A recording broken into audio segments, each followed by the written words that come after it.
leio um passo do texto que li há cerca de um ano na despedida do José Saramago na Câmara Municipal de Lisboa.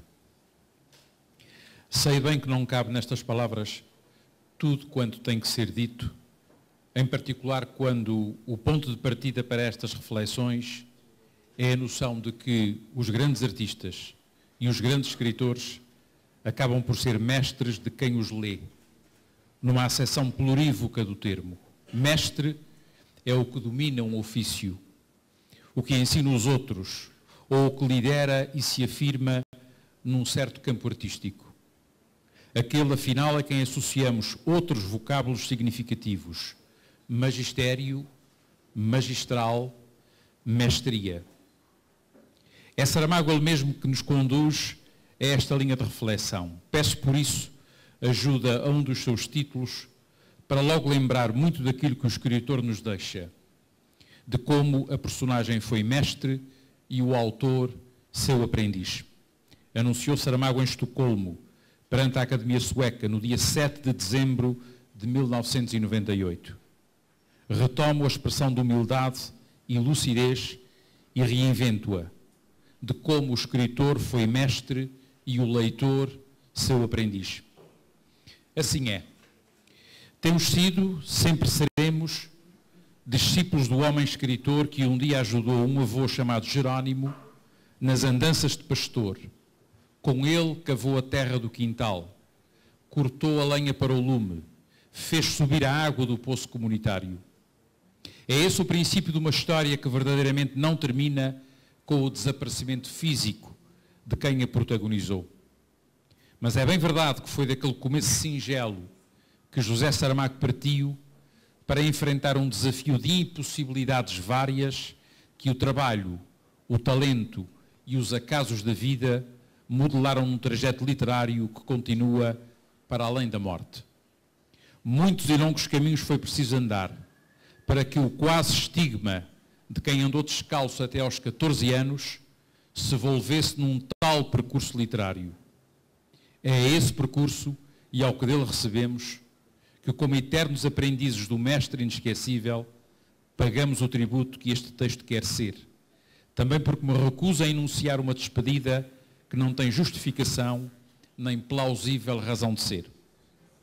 Porque soube ser uma personalidade em quem uma cultura se identifica, em quem uma literatura se ilustra e em quem um idioma se singulariza, José Saramago não partiu da vida ligero de equipaje, como o grande poeta que um dia se foi, tragicamente ignorado pela ingratidão dos homens. De José Saramago fica-nos um legado inestimável e precioso, fruto do milagre que a literatura e as suas palavras favoreceram. A água que a criança de pé descalço fazia subir do poço transmutou-se, fluiu no longo rio de muitos relatos e desaguou sempre viva e sempre cristalina nas histórias que o escritor nos contou, nos poemas que escreveu, no teatro que construiu. E assim, com Saramago e de Saramago, recebemos a herança de uma memória longínqua e, contudo, para sempre presente, a das noites da infância, cujo negrume só a magia do contador de histórias conseguia rasgar. Disse-o José Saramago no discurso de Estocolmo, sempre evocando o profundo saber do avô Jerónimo. Enquanto o sono não chegava, a noite povoava-se com as histórias e os casos que o meu avô ia contando. Lendas, aparições, assombros, episódios singulares, mortes antigas, zaragatas de pau e pedra, palavras de antepassados, um incansável rumor de memórias que me mantinha desperto, ao mesmo tempo que suavemente me acalentava. Desse rumor de memórias viveu e viverá a literatura deste grande escritor, acrescentando-se a ela uma aguda e inquieta autoconsciência do trabalho da escrita literária e da ética que a sustenta. Justamente, o primeiro romance em que José Saramago se fez romancista duradouro, manual de pintura e caligrafia de seu nome, foi, sobretudo, uma tentativa em torno da escrita e da representação. Antevia-se nessa tentativa, ensaio de romance, era o subtítulo da primeira edição, o que o escritor depois haveria de descobrir, de novo em contexto ficcional, e que nestes termos se disse no romance Jangada de Pedra: dificílimo é o ato de escrever, responsabilidade das maiores. Assim se fez uma vida literária, sob o signo de uma procura que bem se expressa em versos do volume Os Poemas Possíveis. Há de haver uma cor por descobrir, um juntar de palavras escondido. Há de haver uma chave para abrir a porta deste muro desmedido. Há de haver uma ilha mais ao sul, uma corda mais tensa e ressoante, outro mar que nade noutro azul, outra altura de voz que melhor cante. Poesia tardia que não chegas a dizer nem metade do que sabes, não calas quanto podes, nem renegas este corpo de acaso em que não cabes. Saramago aprendeu a ser escritor, cultivando o dificílimo ato de escrever que de outros herdou. Para que assim pudesse ser, muitas e singulares coisas aconteceram na história pessoal de José Saramago. Uma história de impossibilidades outras, anteriores ainda às que a ficção não raro nos mostra.